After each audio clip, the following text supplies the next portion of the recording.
Joe Baker, one of the people who was part of the incident of Resident Evil 7's E-Series outbreak and one of the last victims to traverse the entire 3-year plot that had been established over the course of Resident Evil 7.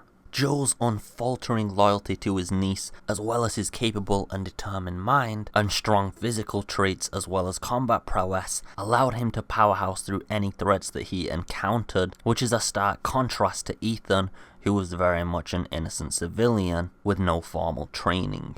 The reason for this is the fact that Joe Baker is a former US soldier. This is quite evident from the dog tags that he wears around his neck. This gives us a good basis on where his hand-to-hand combat comes into play, although the ability to take down a molded is still questionable, as many heroes in the universe such as Chris Redfield still find taking one down in bare fist combat extremely difficult to impossible. So Joe Baker's training and strength is to be absolutely appreciated. We're not sure how far Joe Baker was actually located from the Baker residence, but we do know that it was a lengthy boat ride away, so one can assume a few miles at minimum. According to the End of Zoe DLC, Joe had fallen out of contact before the E-Series incident in 2014. This is implying that he was completely unaware of the entire outbreak and just coincidentally stumbled across Zoe. However, it is also possible Zoe had stumbled towards her uncle in her final moments as a final grasp of help. This is where Joe Baker's loyalty to his family comes into play and is unquestionable. He confronts every single threat, however dangerous it looks, with an absolutely impeccable mentality.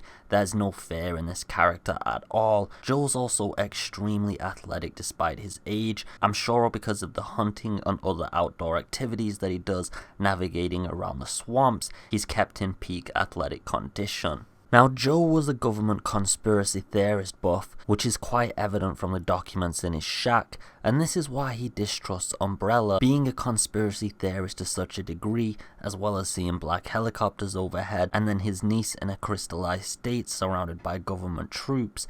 It just doesn't look good. Joe asserts through his own mind that they've been experimenting on the area, and this is the fuel that keeps him going throughout the entire DLC, the one that keeps him on his unrelenting goal to save his niece. Joe's adventures throughout the story of the DLC lead us to the realization that his brother Jack is still alive. We get a little bit of background story about both of the characters. They were raised in the countryside together, as one could probably assume, and Jack was actually the younger brother to Joe, and Joe took a very hard-loving approach to him, constantly playing pranks to the point that they were even mildly violent.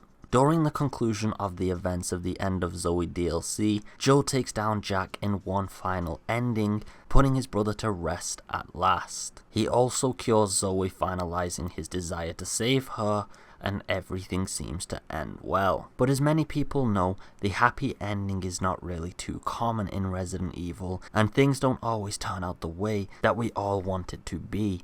The fact that Zoe has been infected to such a degree and is a very unique case and study sample leads me to believe there might be further manipulation and use of her down the line. I guess we'll just have to wait until future content comes out to see if there are any references, or whether Resident Evil 7 will be isolated in its own little lore and not really referenced elsewhere. Anyway guys, I hope you enjoyed the video as always. I hope you've had a Merry Christmas and enjoyed that too guys. I just hope you're having a beautiful day as always. Take it easy and peace.